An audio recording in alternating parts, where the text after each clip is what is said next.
Hello, and welcome to my YouTube channel, Reading Little Blue Books, out loud, while stoned. Today, we start part 4 of Little Blue Book number 4, titled The Age of Reason, by Thomas Paine. Now, this was originally written in 1792, and no one has corrected me yet, but I believe it's 1790 something. It is written in the Old English style, or the English style of that day.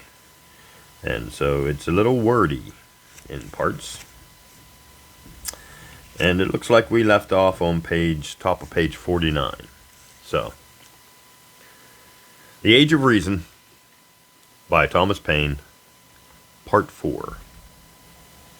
I know, however, but of one ancient book that authoritatively challenges universal consent and belief. And that is Euclid's Elements of Geometry.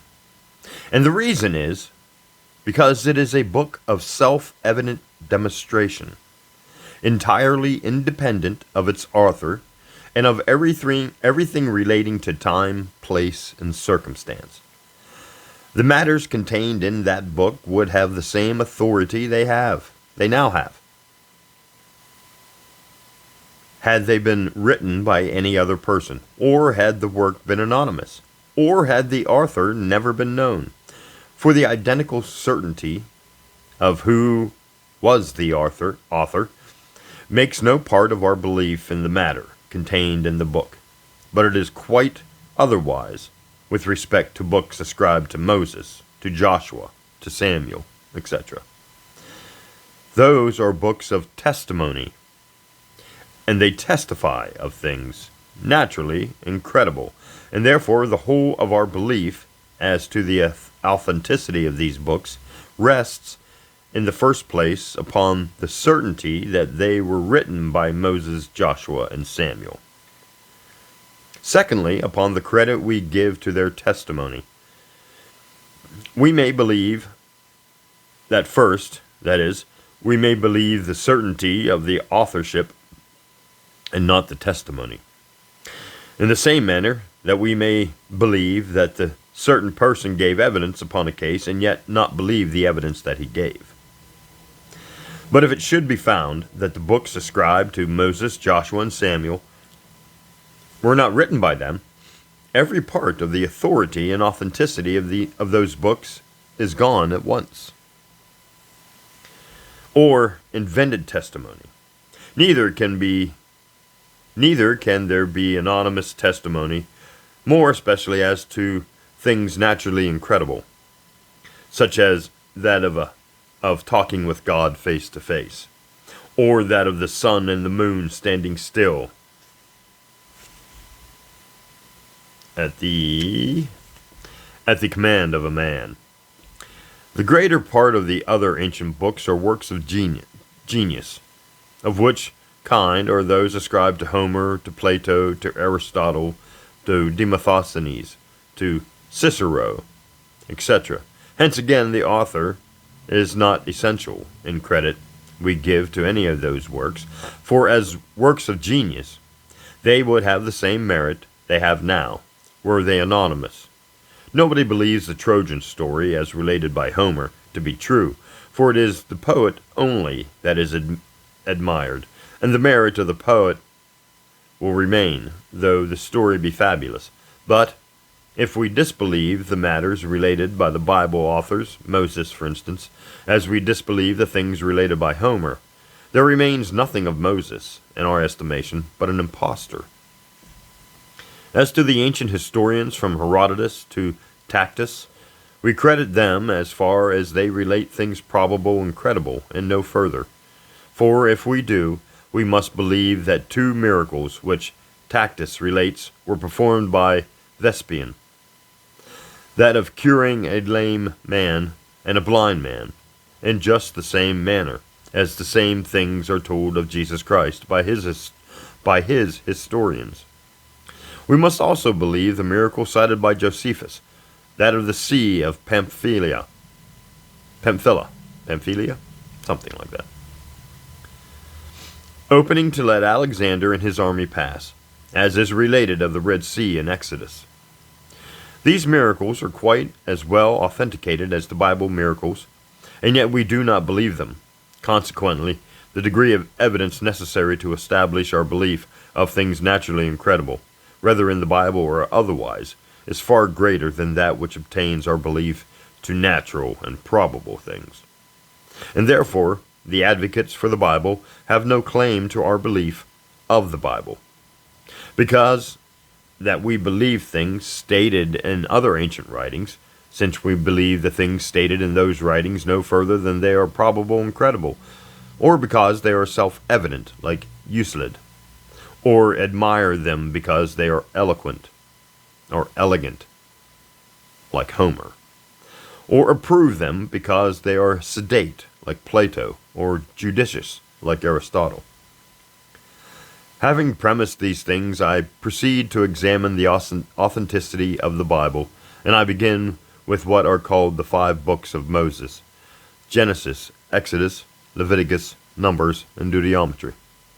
My intention is to show that those books are spurious, and that Moses is not the author of them, and still further, that they were not written in the time of Moses, nor till several hundred years afterwards, that they are no other than an attempted history of the life of Moses, and of the times in which he is said to have lived, and also of the times prior thereto, written by some very ignorant and stupid pretenders to authorship.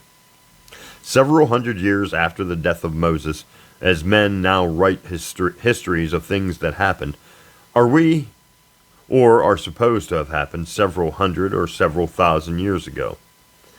The evidence that I should produce in this case is from the books themselves, and I will confine myself to this evidence only. Were I to refer for proof to any of the ancient authors whom the advocates of the Bible call profane authors, they would controvert that authority as I controvert theirs. I will therefore meet them on their own ground and oppose them with their own weapon, the Bible. In the first place, there is no affirmative evidence that Moses is the author of these books, and that he is the author is altogether an unfounded opinion, got broadly nobody knows how. Okay, we're going to pause there because I have a little bit of cotton mouth, which would make sense. And we'll take a little puff.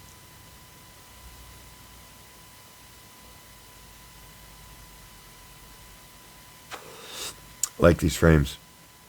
I like the skulls. Okay. Another drink. Pardon me. And on we go. The style and manner in which those books are written give no room to believe or even to suppose they were written by Moses, for it is altogether the style and manner of another person speaking of Moses. In Exodus, Leviticus, and Numbers, for everything in Genesis is prior to the times of Moses, and not the least allusion is made to him therein. The whole, I say, of these books is in the third person. It is always the Lord said unto Moses, or Moses said unto the Lord, or Moses said unto the people, or the people said unto Moses. And this is the style and manner that historians use in speaking of the persons whose lives and actions they were writing. It may be said that a man may speak of himself in the third person, and therefore it may be supposed that Moses did. But supposition proves nothing. And if the advocates for the belief that Moses wrote those books himself have nothing better to advance than supposition, they may as well be silent. But, granting the grammatical right that Moses might speak of himself in the third person, because any man might speak of himself in that manner, it cannot be admitted as a fact in those books that it is Moses who speaks without rendering Moses truly ridiculous and absurd. For example, Numbers, chapter 12, verse 3, it's in Roman numerals. Took me a second. Now the man Moses was very meek, above all men which were on the face of the earth. If Moses said this of himself, instead of being the meekest of men, he was one of the most vain and arrogant and coxcombs. And the advocates of those books may now take which side they please, for both sides are against him. If Moses was not the author, the books are without authority, and if he was the author was without credit. Because to boast of meekness is the reverse of meekness, and is a lie in sentiment. In Deuteronomy, the style and manner of writing marks more evidently than in the former books that Moses is not the writer. The manner here used is dramatical. The writer opens the subject by a short introductory discourse, and then introduces Moses in the act of speaking. And when he has made Moses finish his harangue, he, the writer, resumes his own part, and speaks till he brings Moses forward again, and at least closes the scene with an account of the death, funeral, and character of Moses. This interchange of speakers occurs 4 times in this book, from the first verse of the first chapter to the end of the 5th verse. It is the writer who speaks. He then introduces Moses as in the act of making his harangue, and this continues to the end of the 40th. End of the 40th verse, and of the 4th chapter. Here the writer drops Moses and speaks historically of what was done in consequence of what Moses, when living, is supposed to have said, and which the writer has dramatically rehearsed. The writer opens the subject again in the first verse of the 5th chapter, though it is only by saying that Moses called the people of Israel together. He then introduces Moses as before, and continues him, as in the act of speaking, to the end of the 26th chapter. He does the same thing at the beginning of the 27th chapter, and continues Moses as in the act of speaking to the end of the 28th chapter. At the 29th chapter, the writer speaks again, though the whole of the first verse and the first line of the 2nd verse, where he introduces Moses for the last time, and continues him as in the act of speaking to the end of the 33rd chapter. The writing having now finished the rehearsal on the part of Moses, comes forward and speaks through the whole of the last chapter. He begins by telling the reader that Moses went up to the top of Pisgah, that he saw from thence the land which, the writer says, had been promised to Abraham, Isaac, and Jacob, that he, Moses, died there in the land of Moab, but that no man knoweth of his sepulchre until this day, that is, until the time in which the writer lived who wrote the book of Deuteronomy. The writer then tells us that Moses was 110 years of age when he died, that his eye was not dim, nor his natural force abated. And he concludes by saying that there arose not a prophet since in Israel like unto Moses, whom says this anonymous writer, the Lord knew face to face. Having thus shown, as far as grammatical evidence applies, that Moses was not the writer of these books, I will, after making a few observations on the inconsistencies of the writer of the book of Deuteronomy, proceed to show from the historical and chronological evidence contained in those books that Moses was not, because he could not be, the writer of them, and consequently that there is no authority for believing that the inhuman and horrid butcheries of men, women, and children told in those books were done, as those books say they were, at the command of God. It is a duty incumbent on every true deist that he vindicate the moral justice of God against the calamities. Calumnies? It's spelled calumnies. Calumnies of the Bible. Calamity sounds better, though. Maybe they're missing a T. The writer of the book of Deuteronomy, whoever he was, for it is an anonymous work, is obscure, and also in contradiction with himself in the account he has given of Moses. After telling that Moses went to the top of Pisgah, and it does not appear from any account that he ever came down again, he tells us that Moses died there in the land of Moab, and that he buried him in a valley in the land of Moab. But as there is no antecedent to the pronoun he, there is no knowing who he was that did bury him. If the writer means that he, God, buried him, how should he, the writer, know it? Or why should we, the readers, believe him, since we know not who the writer was that tells us so? For certainly Moses did not himself tell where he was buried. The writer also tells us that no man knoweth where the sepulchre of Moses is unto this day, meaning the time in which this writer lived. How then should he know that Moses was buried in a valley in the land of Moab? For as the writer lived long after the time of Moses, as is evident from his using the expression of unto this day, meaning a great length of time after the death of Moses, he certainly was not at his funeral. And on the other hand, it is impossible that Moses himself could say that no man knoweth where the sepulchre is until this day. To make Moses the speaker would be an improvement on the play of a child that hides himself and cries, "Nobody can find me, nobody can find Moses." This writer has nowhere told us how he came by the speeches which he has put into the mouth of Moses to speak, and therefore we have a right to conclude that he either composed them himself or wrote them from, turning the page, or wrote them from oral tradition. One or the other of these is the more probable, since he has given in the 5th chapter a table of commandments, in which that called the 4th commandment is different from the 4th commandment in the 20th chapter of Exodus. In that of Exodus, the reason given for keeping the 7th day is because, says the commandment, God made the heavens and earth in 6 days and rested on the 7th. But in that of Deuteronomy, the reason given is that it was the day on which the children of Israel came out of Egypt, and therefore says this commandment, the Lord thy God command thee to keep the Sabbath day. This makes no mention of the creation, nor that of the coming out of Egypt.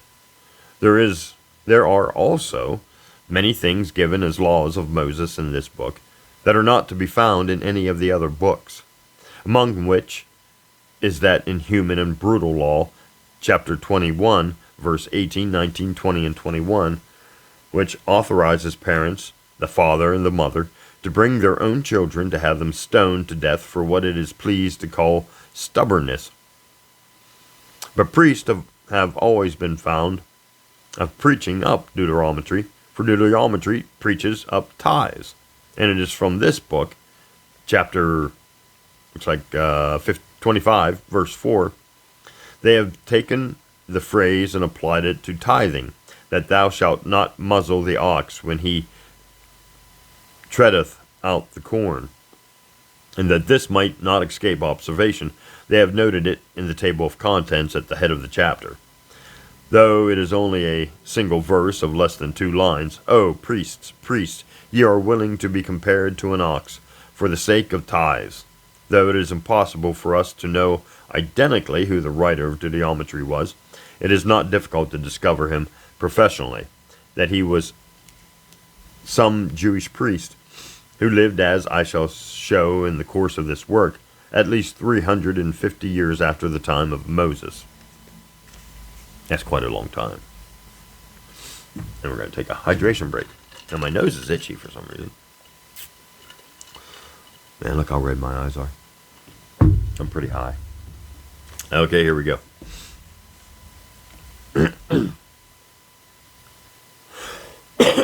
Oop. Sorry about that. Excuse me.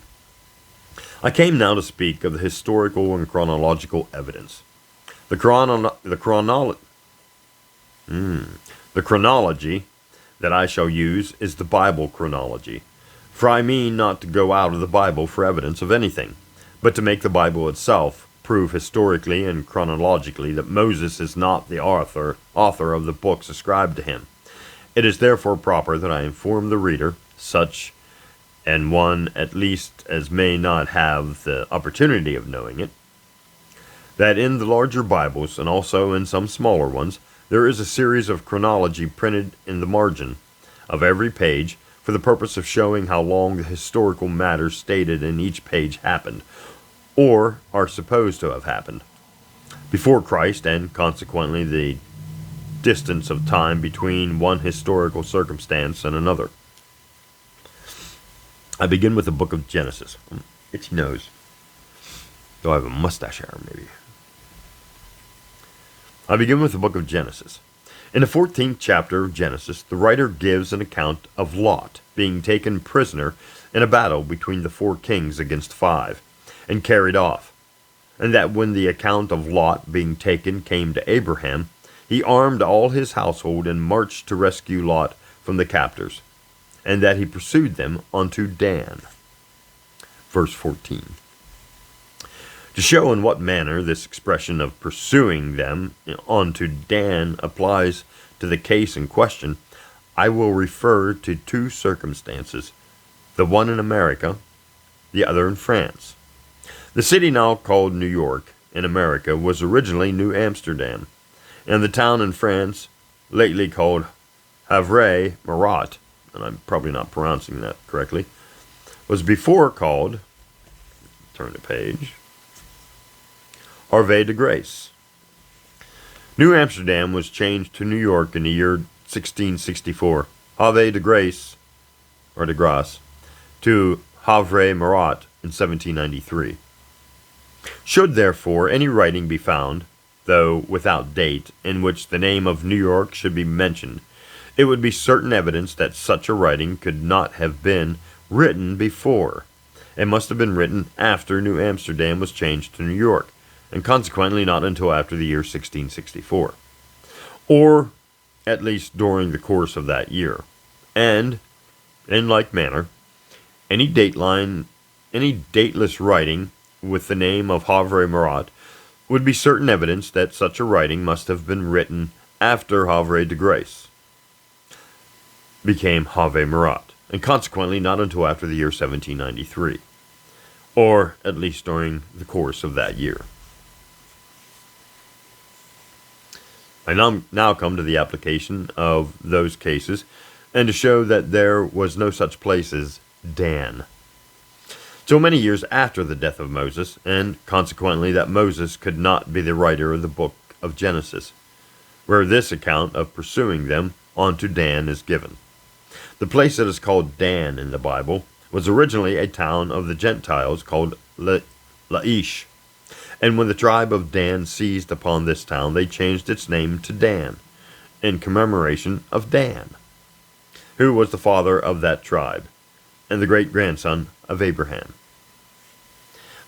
To establish this as proof, it is necessary to refer from Genesis to the 18th chapter of the book called the Book of Judges.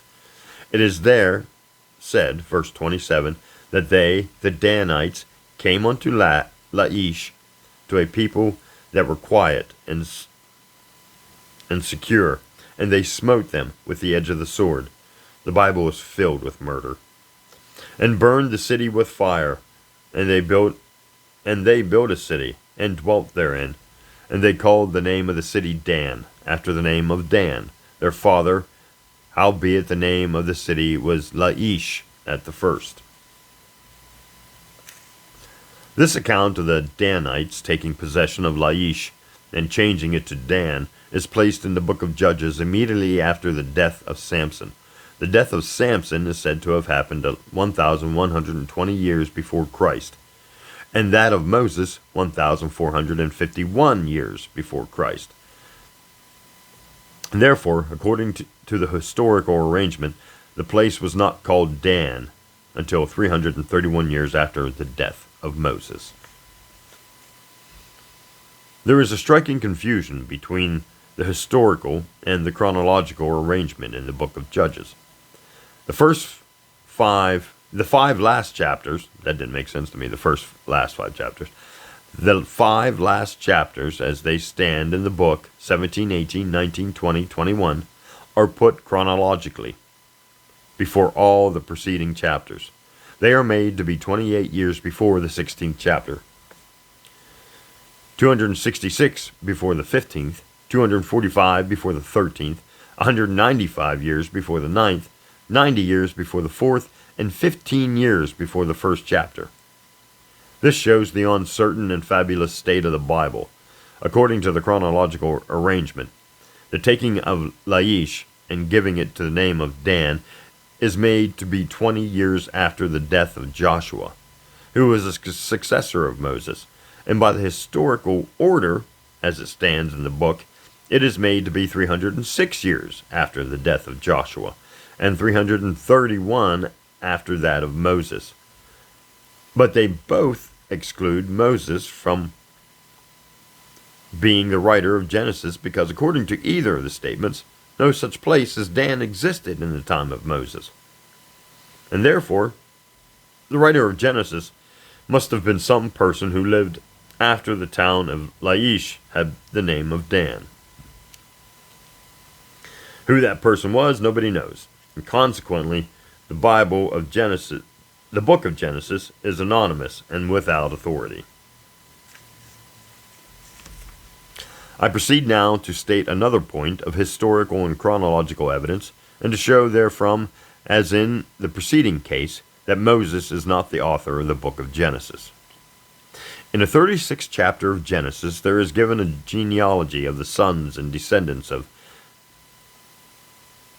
Esau, E-S-A-U, S-U, I don't know, who are called Edomites, and also a list by name of the kings of Edom, in enumerating of which it is said, verse 31, and these are the kings that reigned in Edom before there reigned any king over the children of Israel.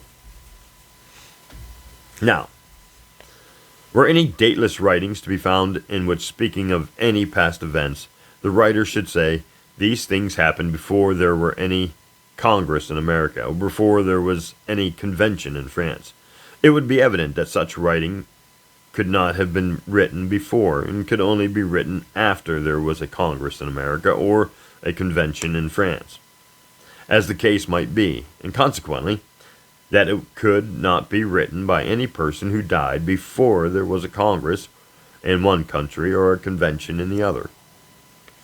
Nothing is more frequent, as well in history as in conversation, than to refer to a fact in the room of a date. It is most natural so to do, because a fact fixes itself in the memory better than a date. Secondly, because the fact includes the date, and serves to excite two ideas at once. And this manner of speaking by circumstances implies as positively that the fact alluded to is past, as if it was so expressed.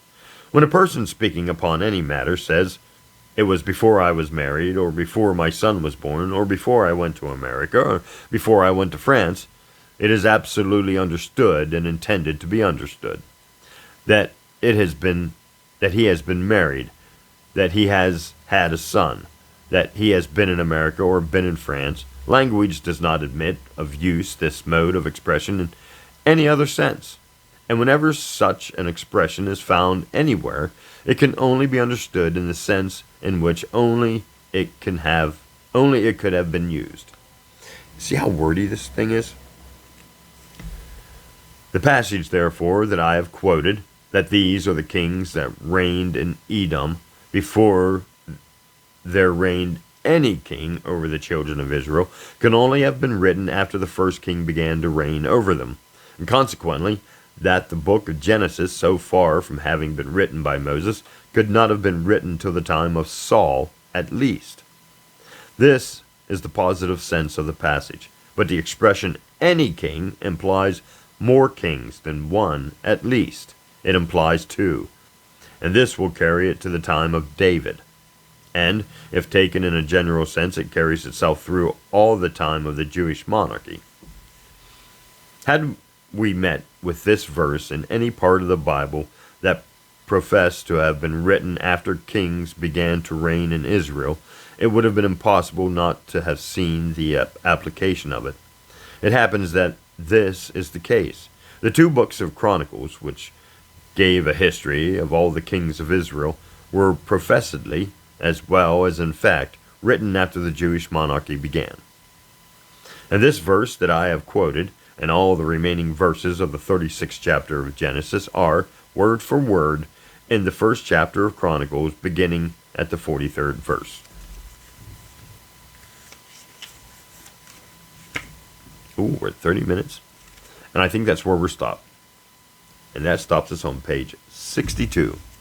Alrighty, well, that concludes part 4. Look at that, we're only halfway through the book. Part 4 of The Age of Reason, written by Thomas Paine. Little Blue Book number 4. Thanks for listening, and join me in part 5.